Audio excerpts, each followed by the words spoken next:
Están con nosotros ya las periodistas independientes Paula Mónaco Felipe, a quien saludo. Paula, buenas tardes. Hola, buenas tardes, Julio. Buenas tardes, Wendy, y a todos quienes estén escuchándonos. Gracias, Paula. Wendy Selene Pérez, saludos, buenas tardes. Hola, Julio, buenas tardes. Hola, Paula, y a todo el auditorio. Bueno, pues ahora ustedes dirán quién empieza, pero pues por favor, para que compartan con el público el trabajo que hicieron este reportaje Traficantes de ADN. Es una investigación que se realizó como parte del proyecto piloto de periodismo de investigación de la UNESCO y contó con la colaboración de Luis Brito y fotografías de Miguel Tobar Fierro. ¿Quién desea iniciar para explicarnos de qué se trata este reportaje? Por favor, Paula o Wendy. La cumpleañera.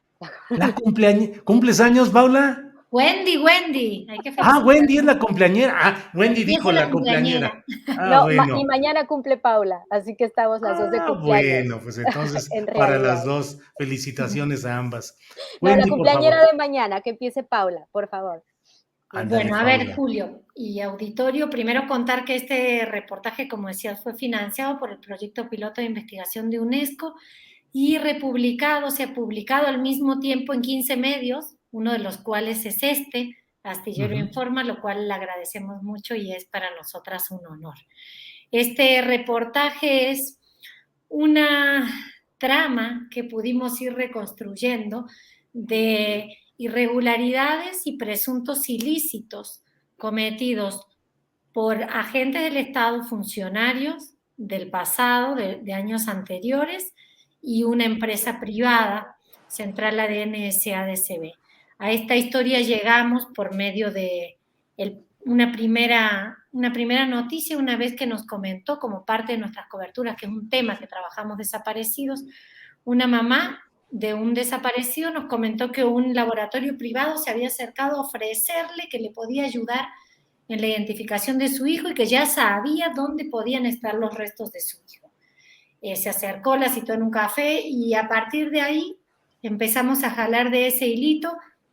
Nos encontramos con una empresa privada que recoge muestras de referencia para obtener ADN en México, algo que si bien no está prohibido, también hay como una laguna legal ahí, que tanto es lícito esto o no, pero no solo recoge esas muestras, sino que promete identificación, porque dice tener, y ha demostrado tener, acceso a bases de datos del Estado mexicano.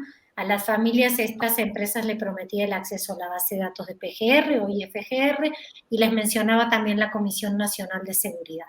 Estamos hablando principalmente de los años 2016 a 2018, aunque no tenemos certeza de si eso continuó o no, y eso está en manos de la justicia investigarlo tal vez. Y así como esta empresa tenía esta oferta extraña pero tentadora para las familias, también les manifestaba detalles de investigaciones ministeriales y de documentos que debieran ser privados y secretos y que sin embargo estaban en manos de esta empresa.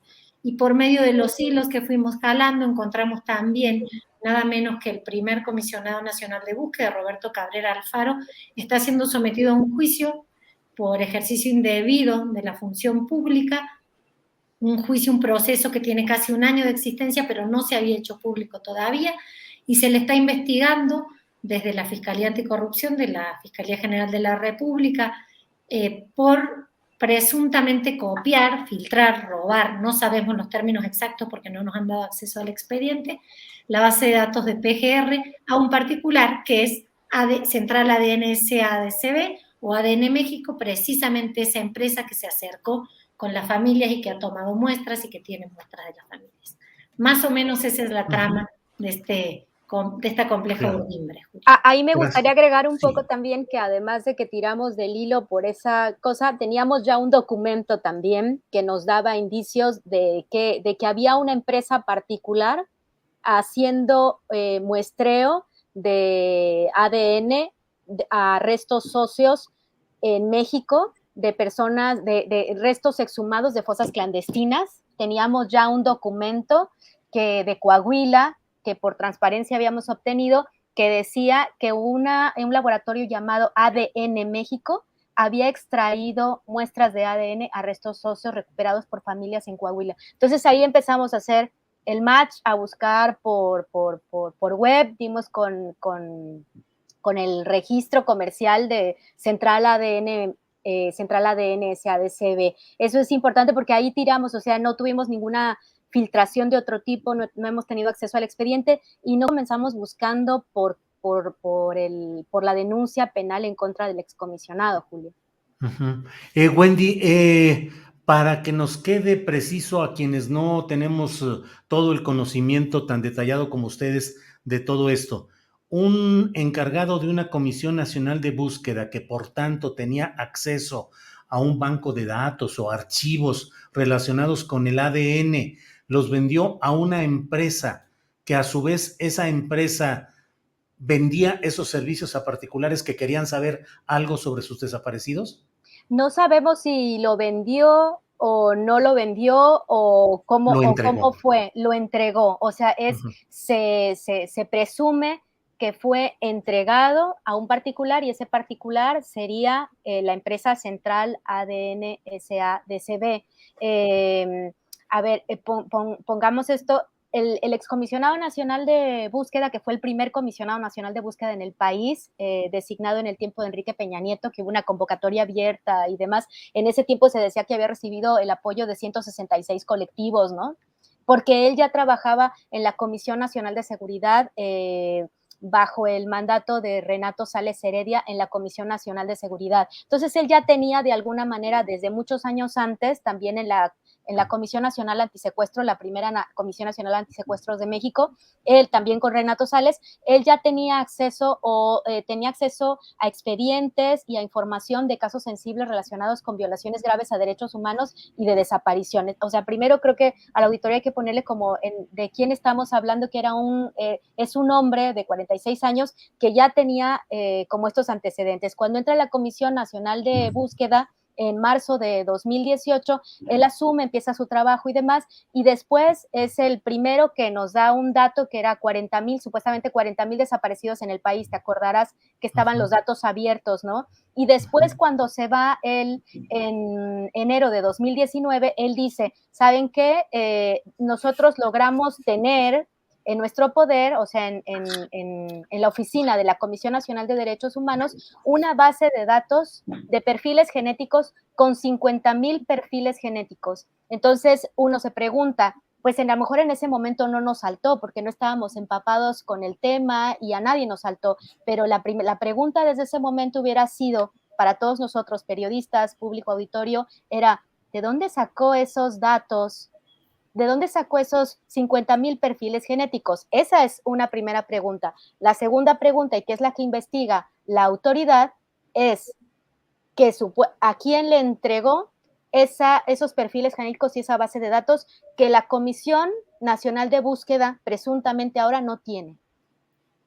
Entonces, habría copiado, habría pirateado, habría entregado sin convenio y sin pago alguno una copia de esta base de datos a un particular y este particular sería Central ADN SADCB.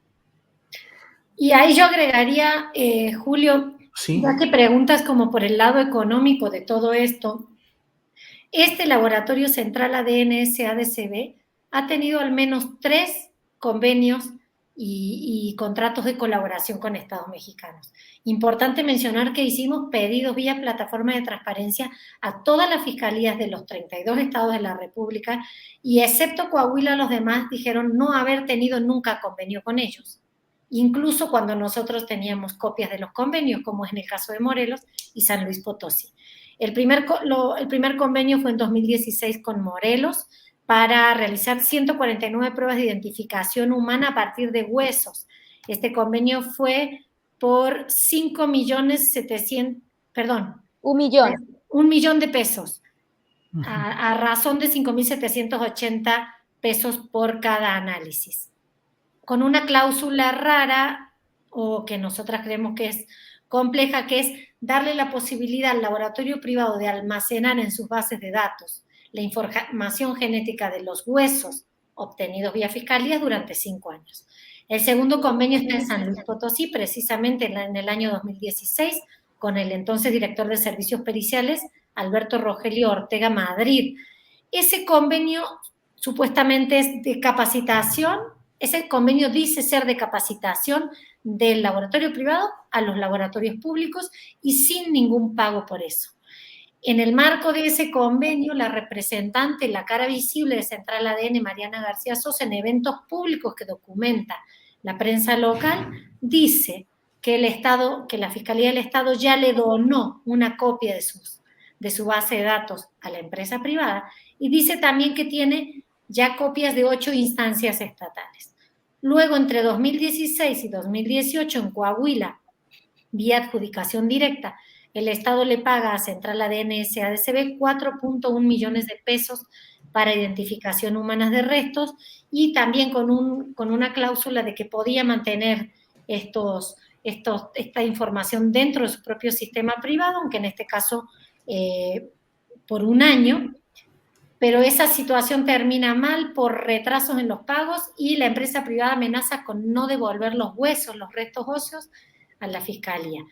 Esos son los contratos de los que tenemos constancia, pero está la duda de si existen más contratos, porque incluso en los estados donde encontramos contratos, las fiscalías respondieron que no había contratos. Y hay uno más, hay uno más que es un convenio que se firma en octubre de 2016, 4 días antes del que se firma con Javier Pérez Durón. Te acordarás de Javier Pérez Durón, el fiscal de Morelos. Se firma 4 días antes en la Procuraduría General de la República, firmado por Diego Ulibarri Gómez, que es uno de los accionistas de la empresa Central ADN SADCB. Lo firman en un sábado, día no laboral. Entran 3 computadoras Lenovo, propiedad de Central ADN SADCB, al Laboratorio de Genética Molecular de la Procuraduría General de la República, es decir, al laboratorio más importante del país, donde se almacenan todos los perfiles genéticos de restos óseos, de familiares que buscan y que donan, aportan su ADN, ¿no? Que se le llama muestras referenciales, y se almacenan en el CODIS, que es un software donado por el FBI en 2009, que nosotros también por transparencia conseguimos el acuerdo de colaboración entre el FBI y Estados Unidos para ver qué decía en las cláusulas ese software, ¿no? Entonces entran esas 3 computadoras Lenovo ese día, se quedan ahí y el convenio dice que se van a quedar las 3 computadoras Lenovo para hacer una demostración de un software que tenía Central ADN, que se llama AlteaDB, y del cual ellos dicen que son los únicos proveedores en México, y es un software de origen español. La pregunta acá es cómo es que se tenía que correr ese software ahí cuando ya se tenía el CODIS. ¿Es esto posible? ¿Es esto legal o no? Eso lo tienen que revisar las autoridades.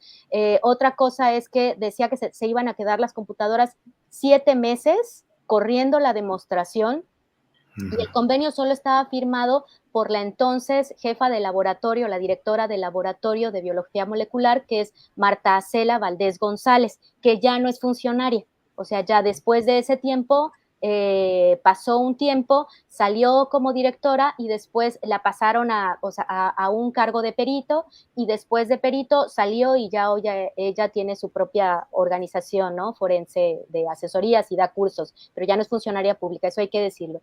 Y se firma ese contrato y dice también el contrato que las computadoras no van a salir de ahí para evitar que se copie algún dato o que haya riesgo de violación de seguridad a los datos. Supimos que después, entrevistando a Mariana García Sosa, que esos datos quedaron en una nube. Entonces, y pedimos a la Fiscalía General de la República vía transparencia, y nos respondió que las computadoras actualmente, hasta el jueves de la semana pasada, siguen en el Laboratorio de Biología Molecular, siguen resguardadas por la Fiscalía General de la República, Julio. Vaya, Paula Mónaco Felipe, la desgracia nacional, los desaparecidos, las buscadoras, todo finalmente termina en el negocio de los desaparecidos. Pues aquí hay un negocio muy grande donde unos ven dolor, otros amasan posibles fortunas, otros hacen cuentas.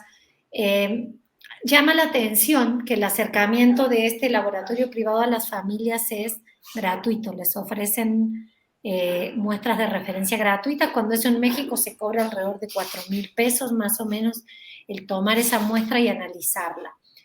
La extracción, el intento de extracción de ADN de un hueso cuesta en el mercado internacional cerca de $500, considerando que saliera en un primer intento, que sí se lograra, que no siempre ocurre. Para identificar para hacer un match de un resto con una familia que busca, se requieren mínimo 3 exámenes. 1 al resto, suponiendo que sea exitoso, y 2 a familiares, suponiendo que se puede tener a los más cercanos, padres o hermanos en general. Si multiplicamos eso por 100,000, da números muy altos. Entonces, también ahí se entiende por qué podría haber sido gratuito este ofrecimiento, que nosotras tampoco tenemos una respuesta acabada, no nos atrevemos a decirlo, de por qué el laboratorio privado lo ofrecía gratis a las familias, si para usarlas, para conseguir contratos, como nos han dicho ellas, pero además para consolidarse como la opción para la identificación forense, que sin dudas viene en camino como un tema urgente. Hoy en la Comisión Interamericana se trató este tema del mecanismo extraordinario de identificación forense en México, o tal vez para ir generando una propia base de datos genéticos que se pueda usar para algo más. No lo sabemos, y si se leen las cláusulas del consentimiento que el laboratorio dio a las familias, da mucho que pensar, deja abierta la posibilidad de muchas cosas, y bueno, nosotras avanzamos hasta donde podemos, y también ahora la situación queda en manos de la justicia, que por ahora investiga una sola persona por todo esto, y sin dudas es una trama mucho más compleja. Gracias, Paula. Wendy, para cerrar esta plática, ¿qué sigue? ¿Qué esperan? ¿Qué viene? Pues esperamos que la Fiscalía Anticorrupción y la Fiscalía General de la República en general amplíen la investigación a, a quien resulte responsable, ¿no? Porque es decir, ¿cómo es que un exfuncionario público recopiló todos esos datos y luego después cómo es que los entrega? ¿Dónde está esa base de datos? ¿Qué está pasando con los otros datos genéticos? ¿Qué va a pasar con las empresas que entran, con las empresas privadas? ¿Quién las va a fiscalizar? ¿Quién las va a auditar? ¿Dónde están las leyes? ¿Quién va a proteger, no? ¿Cómo se protege o no estos bienes públicos que tienen que estar vigilados, ¿no? Para que no se violen los datos personales? Es como tu huella dactilar, o sea, el ADN es eso, también una huella única. Y después, si esperamos que se investigue también, se deslinden responsabilidades en cuanto a la empresa y a los socios, ¿no? Es decir, eso le toca a la justicia, indagarlo. Nos da gusto a Paula y a mí porque vimos que cuando se publicó el reportaje, ya las organizaciones y colectivos de familias han estado haciendo pronunciamientos en estos días, pidiendo también esto, ¿no? Que se extiendan las investigaciones y que el Estado vigile, porque, a ver, la empresa empezó a recibir donación, porque lo ponía como donación, es decir, no les cobra a las familias y les firman su consentimiento y de alguna manera les donan el ADN. Luego pide la donación del ADN de San Luis Potosí, pero ahí mismo cuando dice que agradece al fiscal públicamente, dice que ya tenía 8 procuradurías e incluso la Procuraduría General de la República que le habían donado también, o que estaban participando como en esta colecta, me imagino, yo no sé, de banco de datos genéticos, y después lo que recolecta también y se va quedando a través de convenios firmados, ¿no? Por 1 o 5 años, y después, si realmente la justicia investiga y da con que verdaderamente el excomisionado le entregó estos 50,000 perfiles genéticos a Central ADN, pues estamos hablando que ellos van a tener una colección enorme de muchos datos que son de familias en búsqueda y de restos óseos. Claro, ¿Y dónde queda dónde queda la privacidad y dónde queda la protección de todo esto? Entonces, claro. nosotros tenemos esperanza de que realmente algo se siga moviendo, ¿no? Bien, pues Paula y Wendy, muchas gracias por esta información, por este acercamiento a esta realidad y bueno, pues seguiremos en contacto. Gracias Paula, gracias Wendy. Te Muchas agradecemos a gracias, ti. Julio. Que Saludos a estén la muy bien. Hasta luego. Buenas tardes, gracias.